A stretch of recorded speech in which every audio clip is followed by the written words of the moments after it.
we are going to discuss.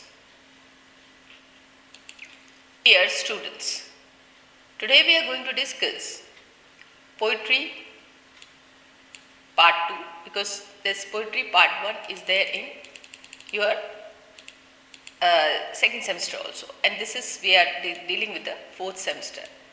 Fourth semester, it is Delhi University. Okay, that is what Delhi University MA syllabus. So that you have to remember, it's a Delhi University MA syllabus. So we are going to deal with this Delhi University MA syllabus and poetry part 2 semester 4. Now,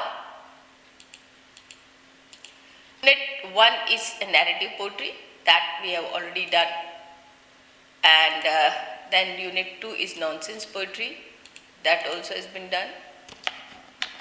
Now we are coming to modern poetry, and in this modern poetry we have taken, this is your syllabus for the modern poetry, and in this I have taken one poem from Wallace Stevens, T.S. Eliot and Elizabeth Bishop. So Peter Quince at Clavier, this poem will be done, The Wasteland and The Question of Travel. So Arrival at Santos, in complete poems, these two poems are there from Elizabeth Bishop. So these two poems, this second poem we'll do later on sometime, or maybe if I don't get time, you can do it on your own. But we are dealing today with these three writers. So in this way, you look at that and just see this. These poems are available easily on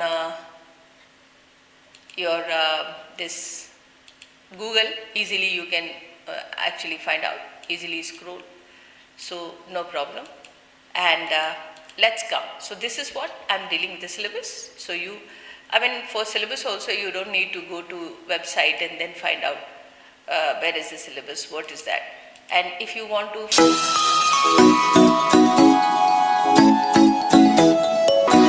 find out, from where you have to take this incomplete poems 1917 New York FSG. So rest of the poems publication is not been given, but Elizabeth Bishop's is given. So now let me come to the straightforward. So this explanation, we already have made a video on this. You can see that video in my previous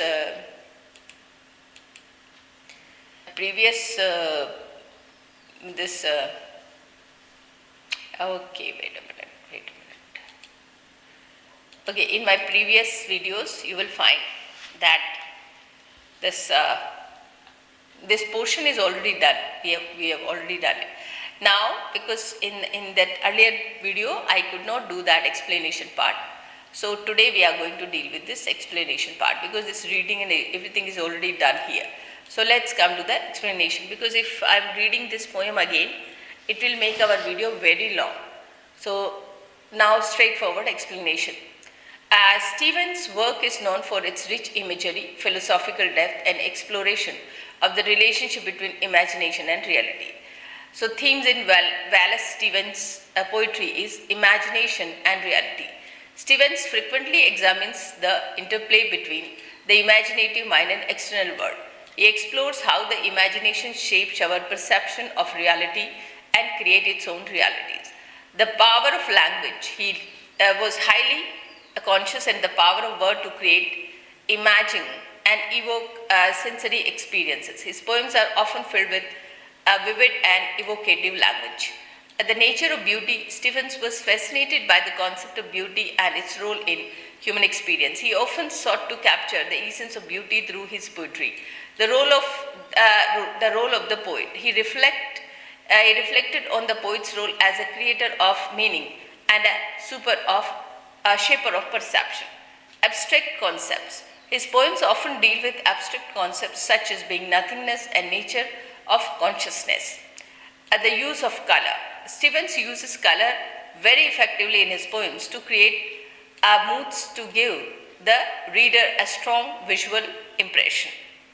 Many times I'm just, stopping the video I take pause so you can take a screenshot and read these notes later on. Now, characters of Stevens' style. He uses rich evocative imagery. His language is often precise and carefully chosen. He employs a wide range of poetic device, including metaphor, simile, and symbolism. His poems can be explained and challenging, requiring careful reading and interpretation. He uses a very large vocabulary. He often uses philosophical concepts with his works. How to approach Stevens' poems. Read it slowly and carefully. Stevens' poems are often dense and require careful attention to detail. Pay attention to the imagery.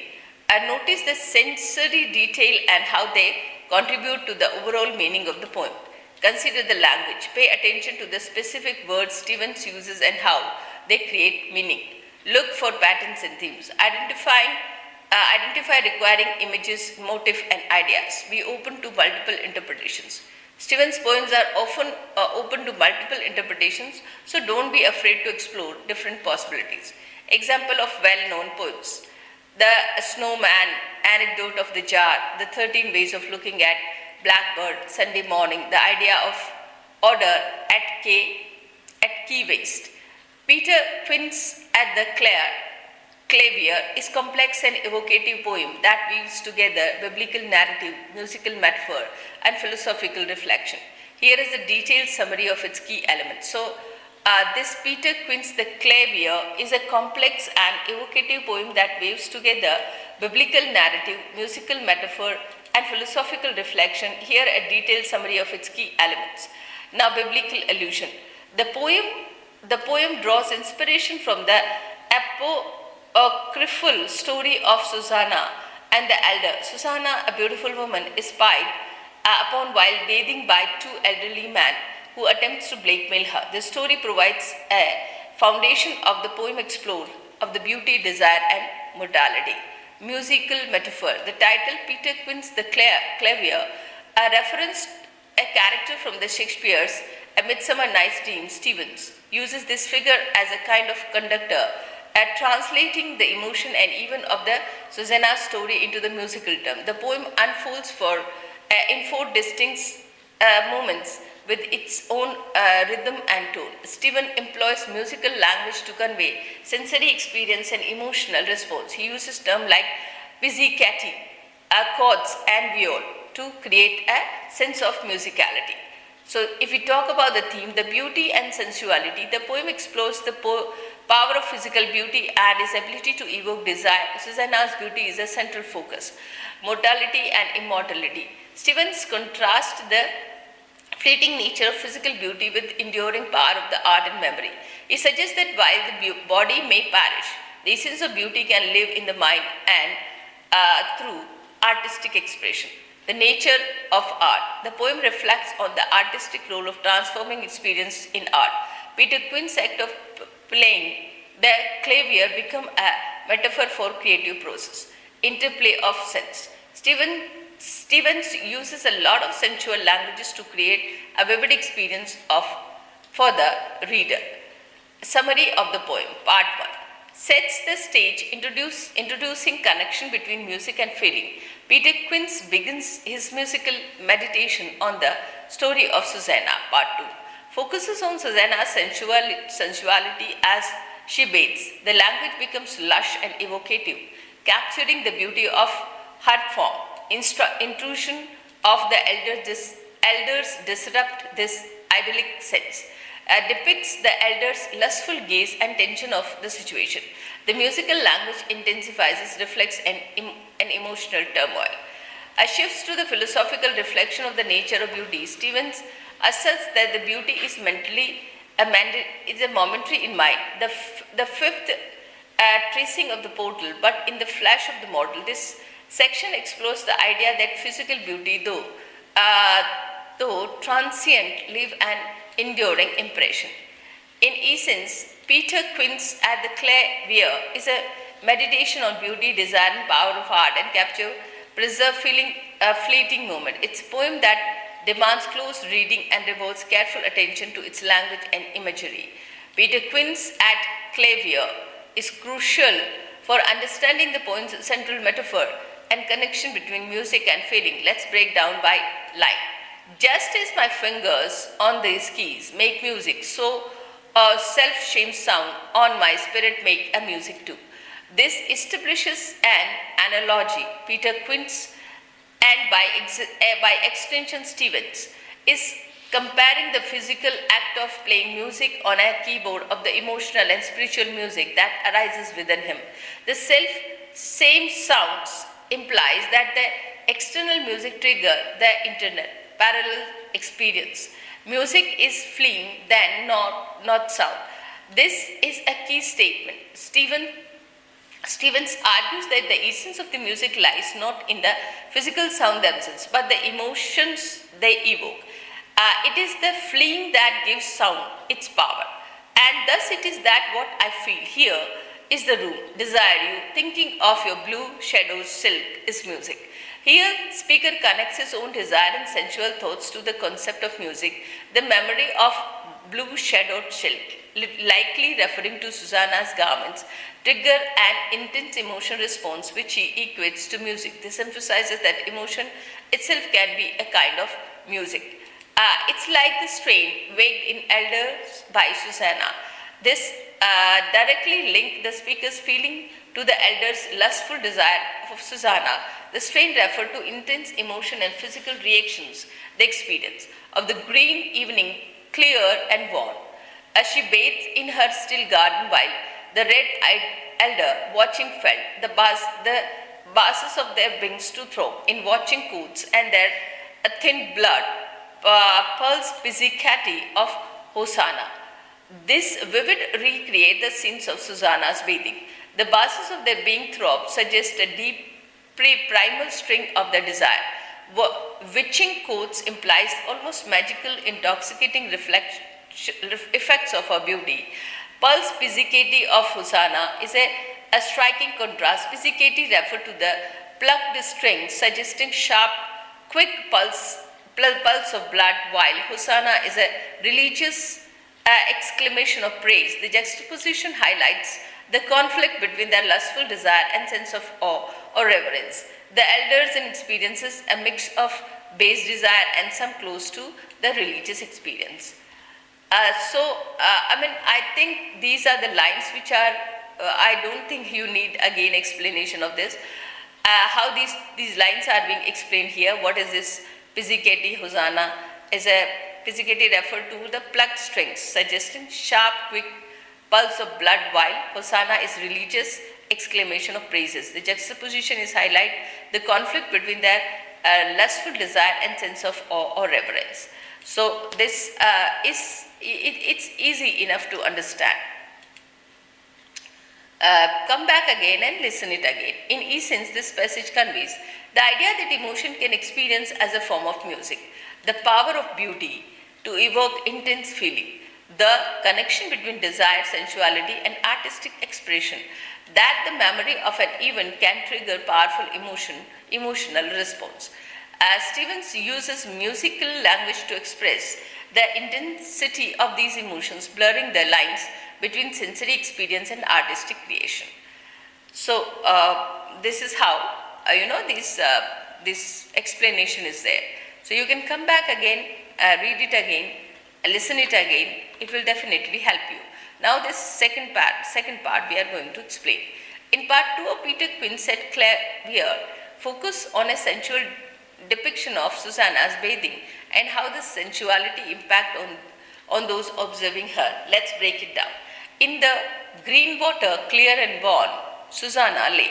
This opening lines establishes the setting, a peaceful, idyllic scenes of Susanna bathing. The green water, clear and warm, evocates sense of natural beauty and tranquility. She searched the touch of spring and found concealed imaginings. This suggests that Susanna's experience is not merely physical but also imaginative. The touch of spring could refer to the physical senses of the water, but concealed imagining hint at the inner world of the thought and desire that are awakened within her. She sighs for so much melody These lines reinforces the connection between sensuality and music. Susanna's sigh is a response to the overwhelming beauty and feeling of the moment which she perceived as melody. Upon the bank, she stood on the cool of spent emotion. After bathing, Susanna emerges from water, experiencing a sense of tranquility and release. Spence emotion suggests a moment of calm after intense feeling. She felt among the leaves the dew of old devotion. Old devotion hints a sense of reverence or spiritual connection to nature. The dew on the leaf becomes a symbol of purity and renewal. She walks upon the grass, still quavering. The lingering effects of her experience is captured in the word quivering, suggesting a gentle trembling or emotional aftershock. The winds were like her, on timid feet, fetching her woven scarce, yet wavering. This is a beautiful example of Stevens' use of imagery. The winds are personified as maid, delicately attending to Susanna, wavering reinforces the sense of fragility and ethereal beauty. A breathe upon her hand muted the night. These lines create a feeling of intimacy and quiet. She turns crimble crashes and roaring horns. This makes a dramatic shift to tone. The sudden intrusion of the cymbal and roaring horns respect the abrupt arrival of the elder's lustful gaze, shattering the peaceful atmosphere. The musical imagery intensifies the reflection, the sudden surge of desire and intent. This sound also represents the disruption of the moment of the pure beauty and intrenses the corrupt gaze of elders. So these, in essence of part 2 is presents a sensual idealized portrait of Susanna, use musical language to convey the emotional sense and experience of a bathing and create a sense of tranquility and natural beauty. Abruptly shift the tone with the intrusions of the elderly represented by zaring musical imagery. Now the third part, soon with a noise like Bourrines came her attends Byzantine. So in this third part 3 continues.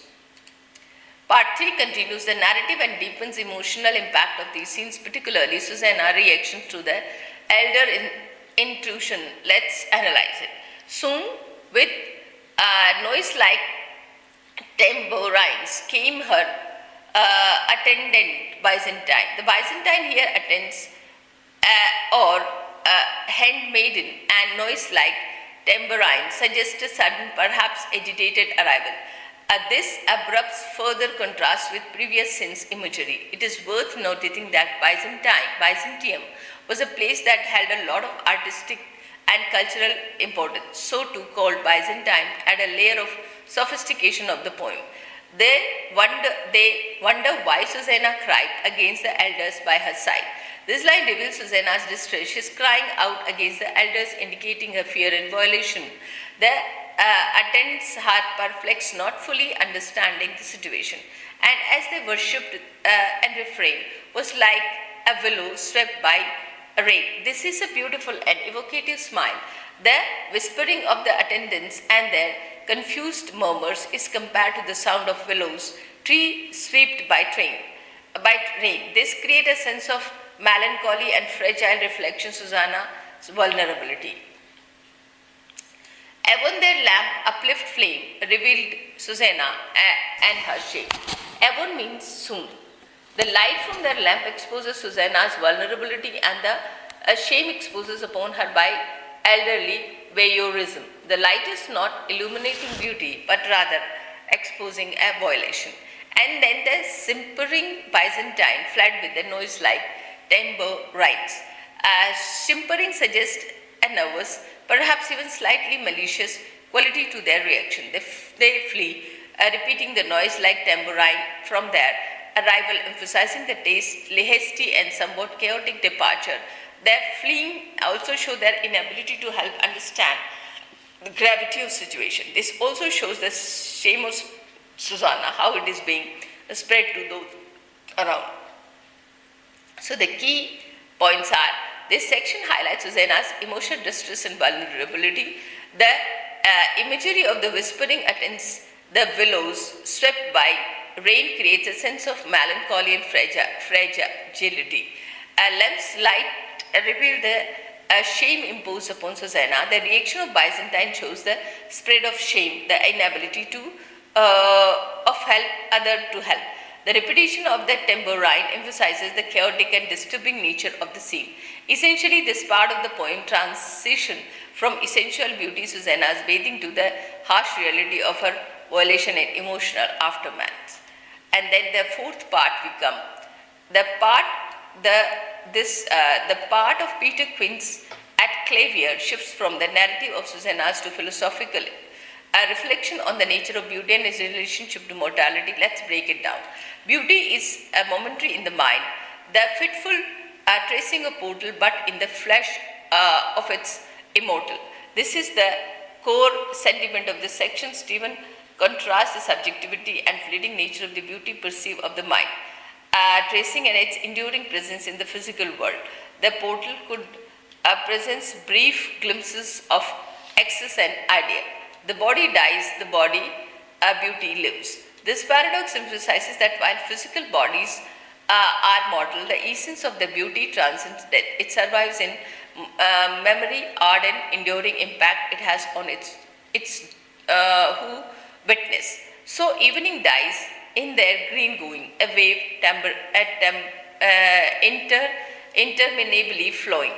So gardens dies, their meek breathe scenting, the cowl of winter done repeating. So maiden dies to the aural celebration of the maiden's quarrel.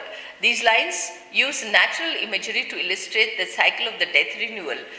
Even the beautiful things fade away, evening garden maidens. These essence leaves a lasting traces. A wave interminably flowing suggests an endless cycle of the changes. Cowl of the winter done repeating gives winter a penitent sad personification. A winter is regretting a death of garden. Celebrating a maiden implies a transcendent, almost heavenly celebration of the maiden beauty after her death. Susanna's music touched the bowdy strings of those white elders, but escaping left only that ironic scrap. This returns to a specific example of Susanna, her beauty likened to the music stirred the eldest lustful desire. However, the physical act of desire and that lust, death, ironic scrap, meaning there a lust and physical act of it hollow and ends in nothing. Now it is immortality plays on the clear voile of her memory and makes a constant sacrament of praises. Susanna's beauty, now free from limitations of physical form, become a source of enduring inspiration. The clear viol of her memory represents the purified and idealized image of her that lives. It has become a sacrament of praises, meaning that her beauty and memory of it has become something that is reversed. Now, key points of the part 4 is, as Stevens argued that beauty, though fleeting in physical form, achieves a kind of immortality in memory and art. The poem uses natural imagery to illustrate a cyclical nature of death and renewal. Susanna's beauty becomes a symbol of this enduring power transformed into a source of lasting inspiration. Ultimately, this section says that the physical beauty will fade, but impression of the beauty will be eternal. So, in this way, I have covered all the 4 parts, and you can come back, listen this video again. We have actually given a even single line explanation also of this poem. So I end my video here, otherwise it will be too long. And then in the next line you will find that these explanations related to the Eliot's poem Wasteland. This will also be explained. And in the if I come in the next Bishop, Elizabeth Bishop's this poem, her poem, Question of Travel, it will also be explained. So in consecutively you will find 2 more videos along with this, including this. So it will be 3 total videos on all these 3 writers. All the best. Like the video, share the video, and prepare your exam. God bless you.